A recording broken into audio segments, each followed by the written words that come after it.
Retentive arm, it is a flexible segment of removable partial denture which engages an undercut on an abutment and which is designed to retain the denture. There is basic concept of retentive arm. If it is flexible, then it should be located below the height of the contour. Flexible below, and if it rigid part is above the height of the contour.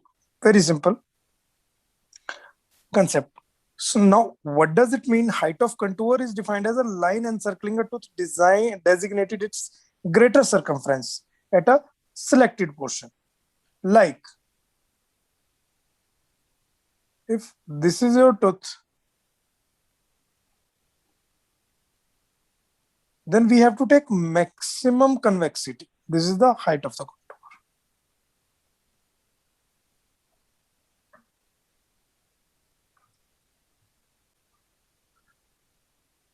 Right?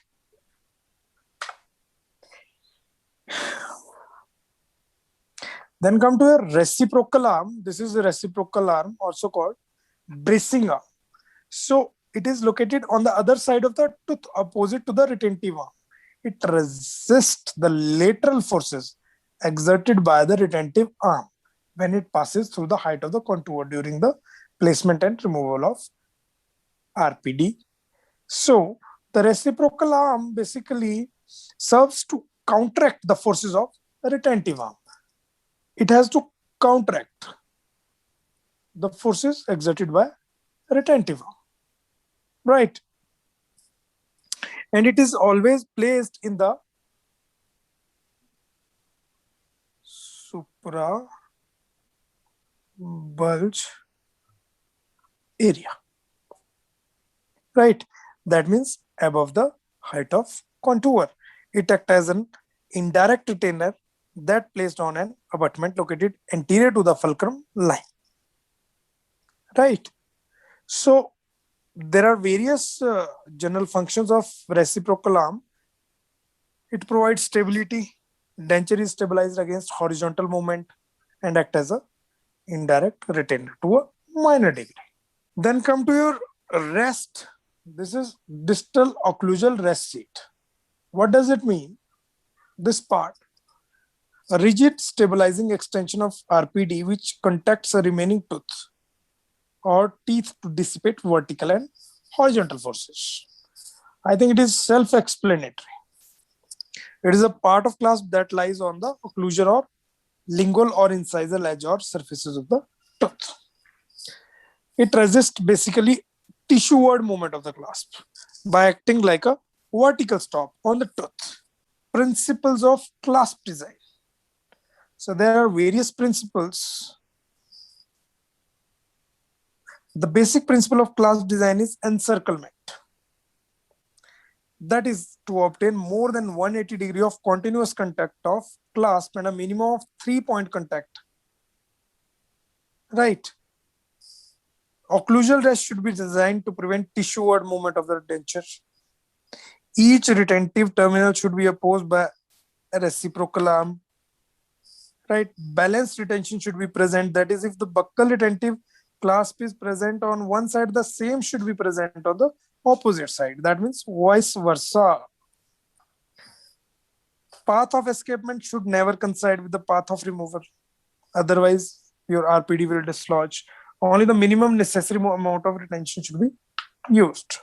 Now, what are the functional requirements of the clasp? Retention first, then support, stability, reciprocation, encirclement, and passivity. First is retention, which is one of the most important.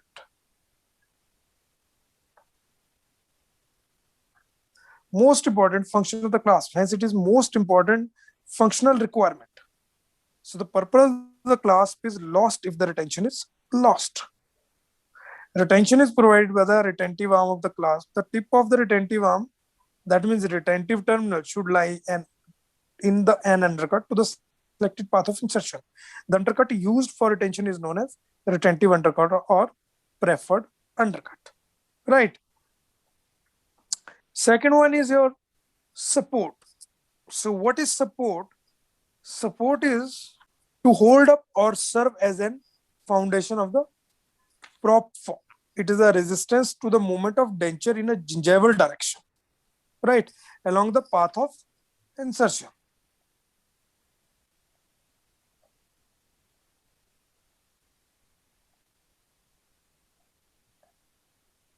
Support, right? It is a resistance to the movement of denture in a gingival direction, whereas retention is resistance to the movement of denture against the path of insertion. That means these two things maintain the equilibrium. It provide it resists the denture against the path of insertion, and it provides vice versa. Stability is all the components of clasp except the retentive arm. Stability, all the components except retentive arm,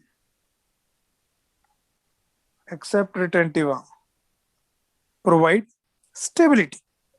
Cast circumferential clasps offers greater stability because it has a rigid shoulder, right? Come to a reciprocation. That means by which one part of the process is made to counteract the effect created by another part. It is provided by a rigid reciprocal arm. That means resist the stresses generated by retentive arm. One side, your retentive arm will generate the stresses.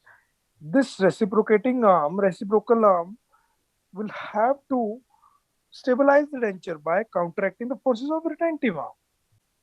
Then come to your encirclement.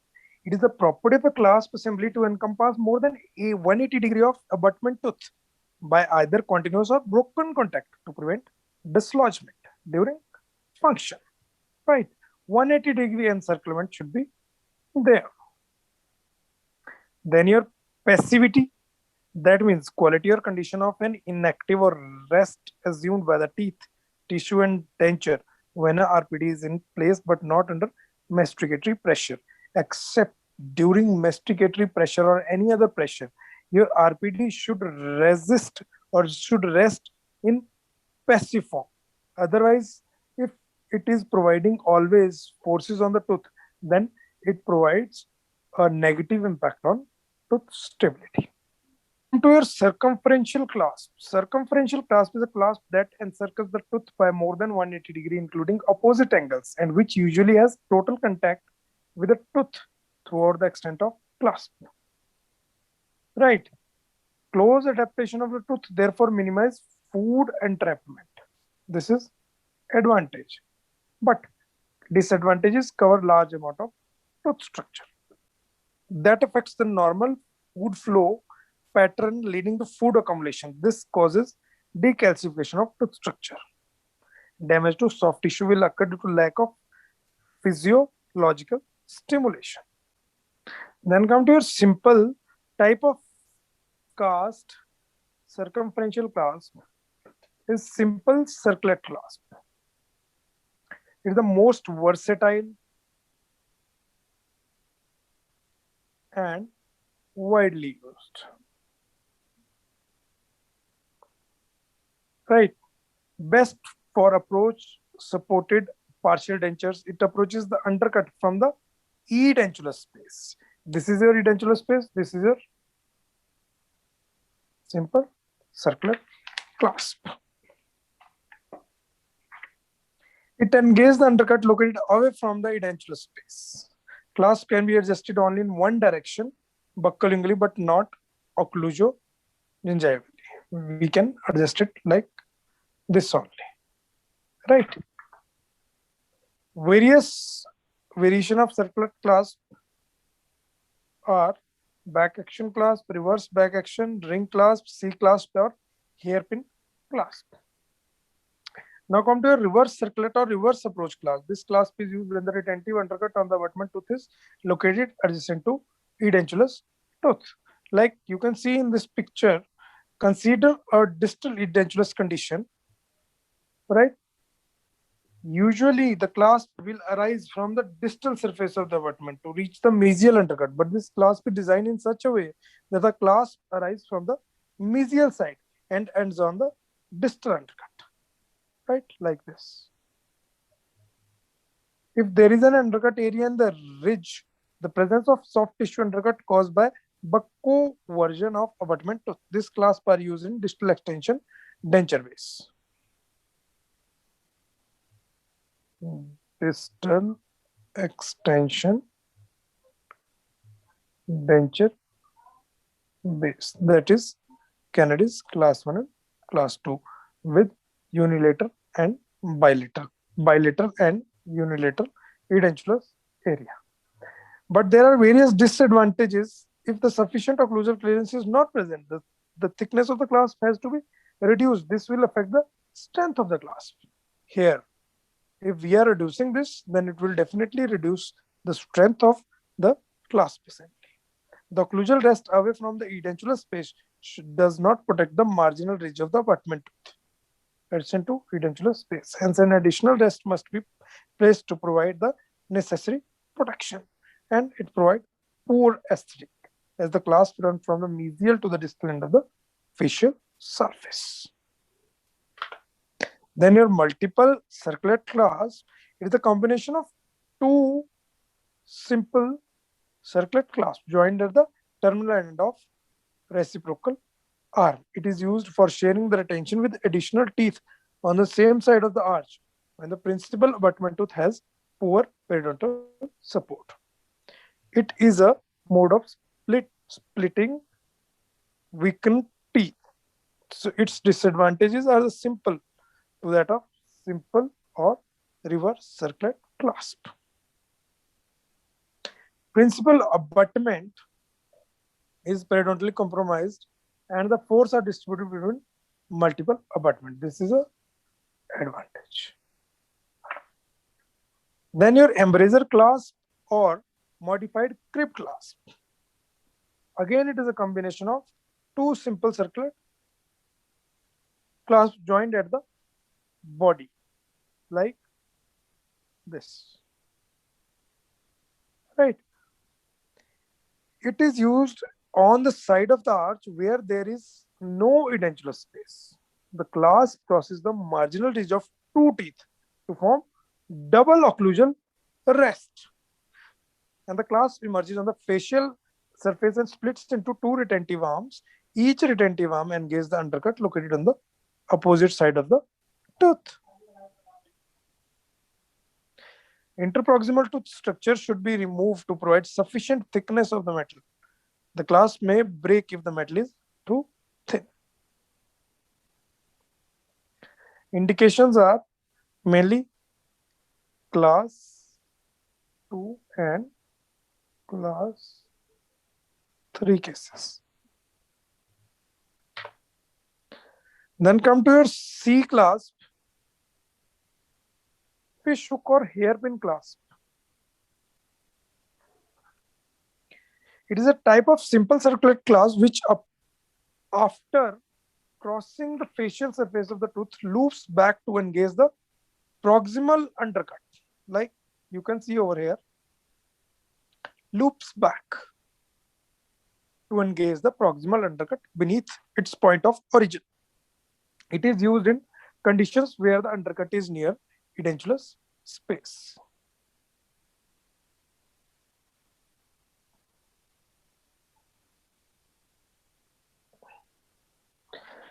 Disadvantages: insufficient flexibility,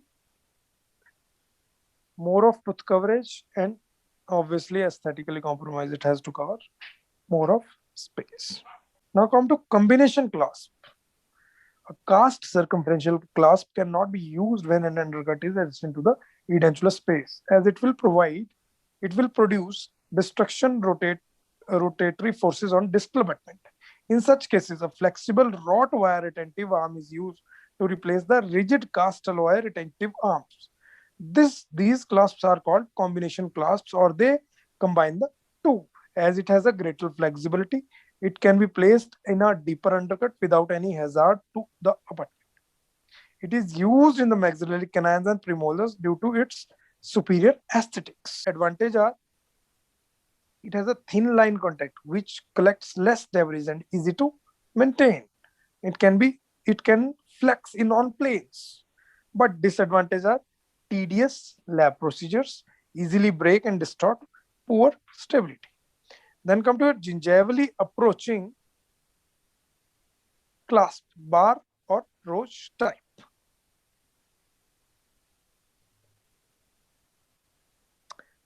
These clasps approach the undercut gingivally. It has a push type of retention. It has. Right. Which is more effective than pull type retention provided by the circumferential clasp. There are various parts of the bar clasp. Only the retentive arm of the bar clasp varies from that of circumferential clasp. All other components like the rest, shoulder, body, proximal plate, and reciprocal arm are similar to the ones present in a cast partial clasp. The retentive arm in a bar clasp comprises for two parts, namely gingival approaching arm and retentive tip. Right.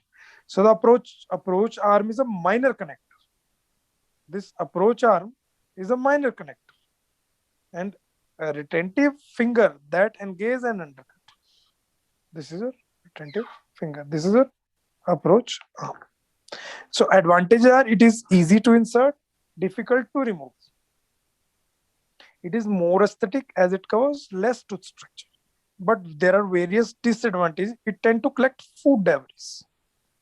It has increased flexibility but reduced bracing and stabilization. Additional stabilizing units are needed.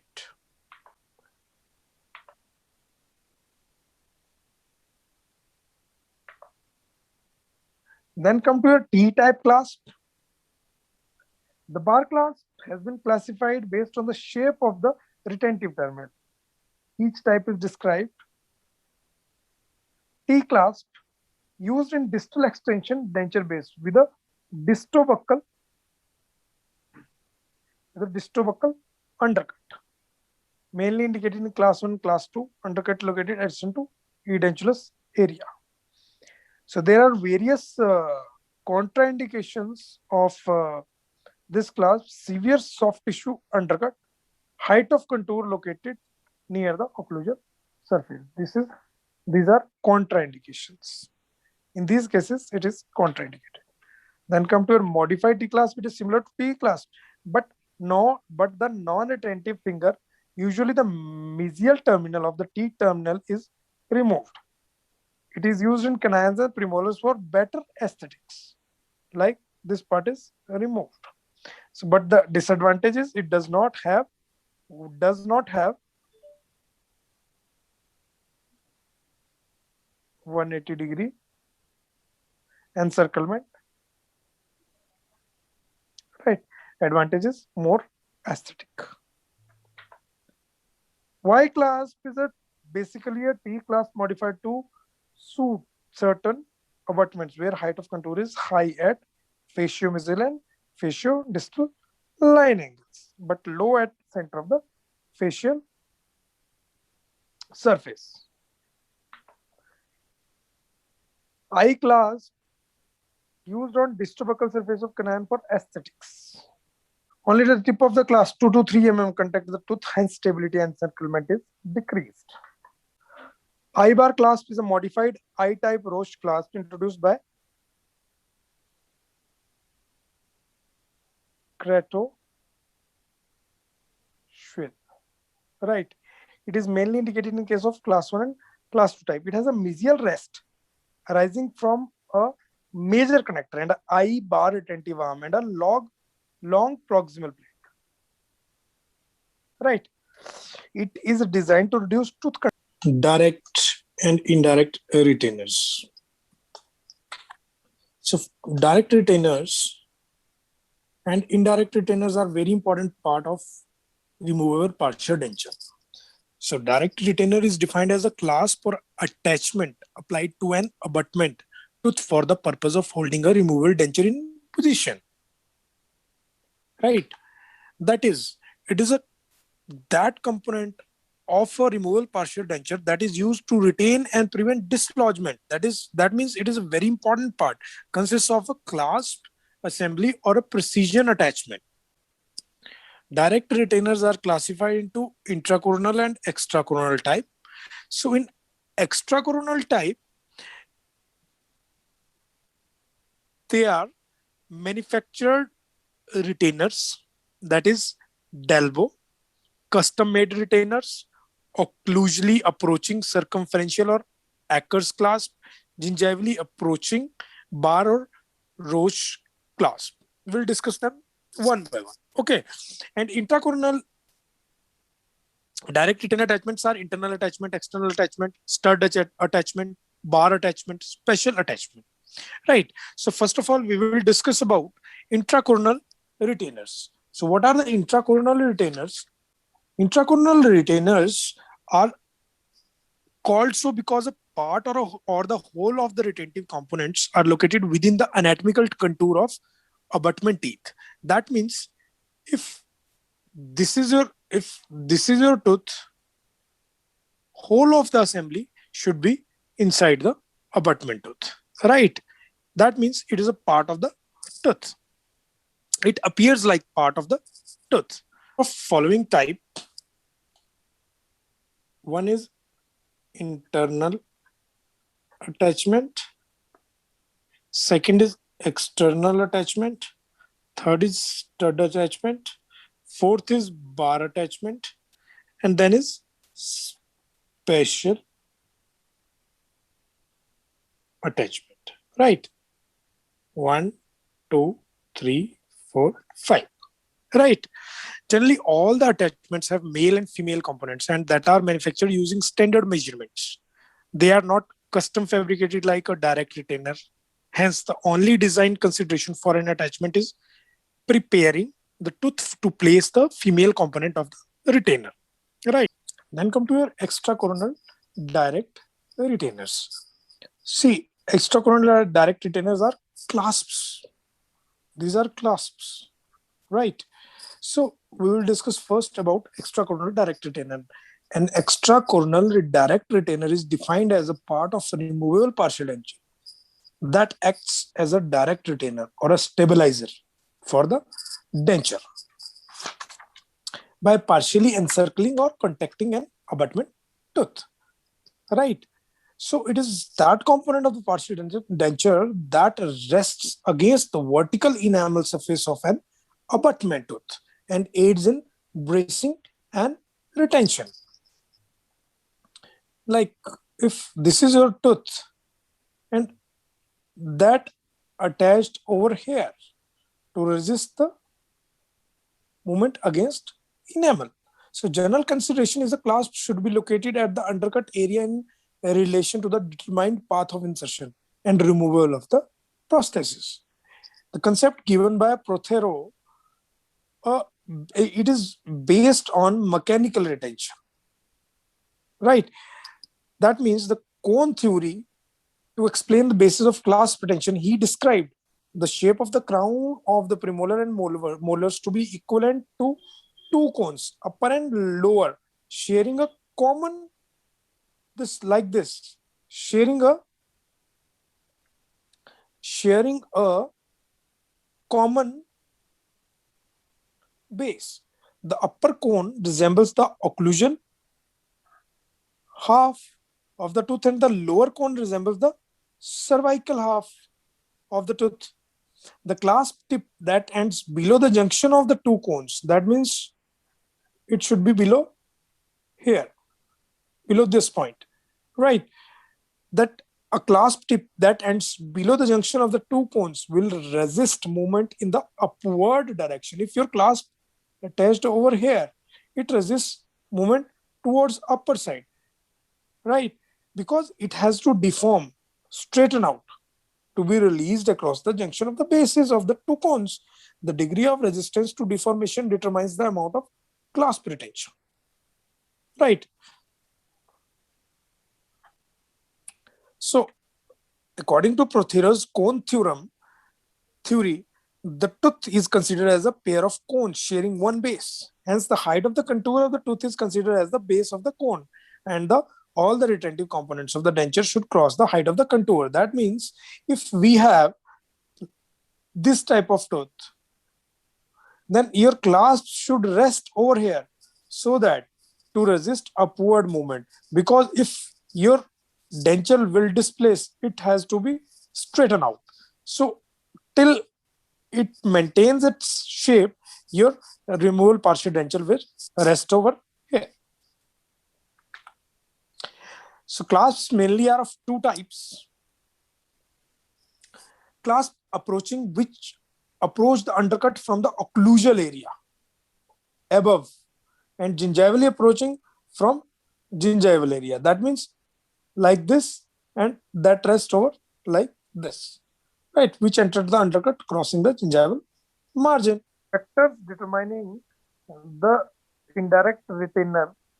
Occlusal rest must be held in rest seat by direct retainer.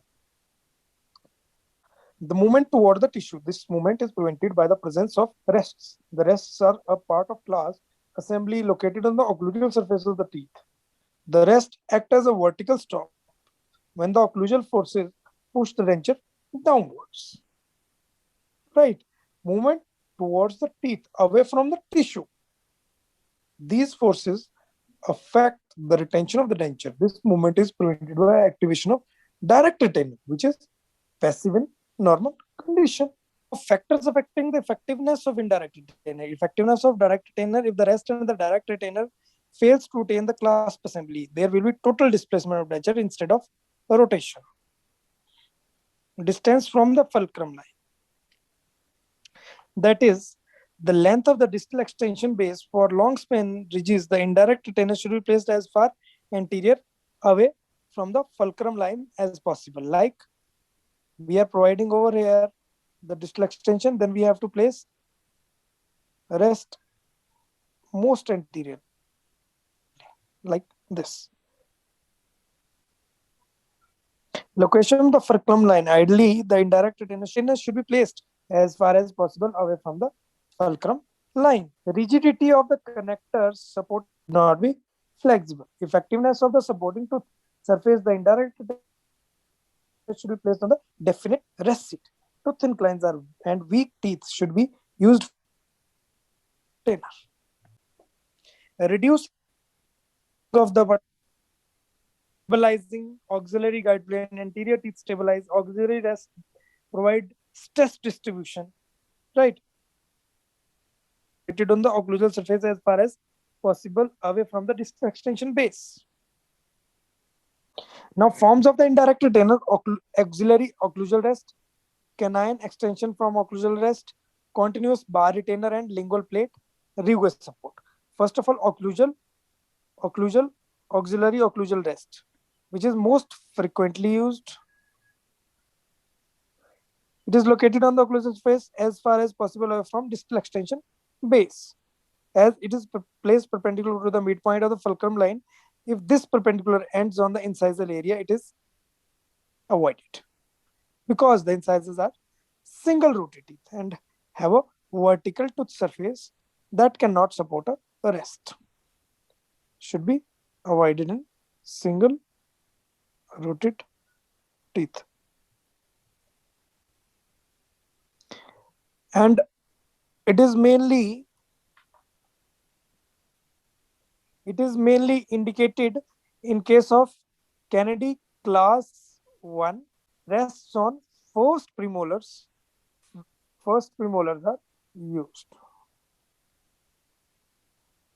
Right. In case of Kennedy's class 2, it is placed on the first premolar of opposite side. First opposite side. Right. Canine extension from the occlusal rest, in some cases a finger-like extension, that is called look seat. From a premolar, rest is placed on the lingual slope of the adjacent canine. It is used when the first premolar must also act as a primary abutment. Right? Canine rest, if the mesial margin of the first premolar is close to fulcrum line, the canine rest is used. Right? The design can be modified by placing the minor connector anterior to canine. The minor connector hooks back into a singular rest seat. These increases the efficacy of the indirect retainer due to increase in distance from fulcrum line. Rugae support or rugae area is a firm and well placed. It can be used for indirect retention for the palatal horseshoe major connector. Also, these horseshoe lacks adequate posterior tension. Hence, the rugae support is used as an indirect retainer. The tissue support derived from rugae area is less effective than a tooth support indirect retainer.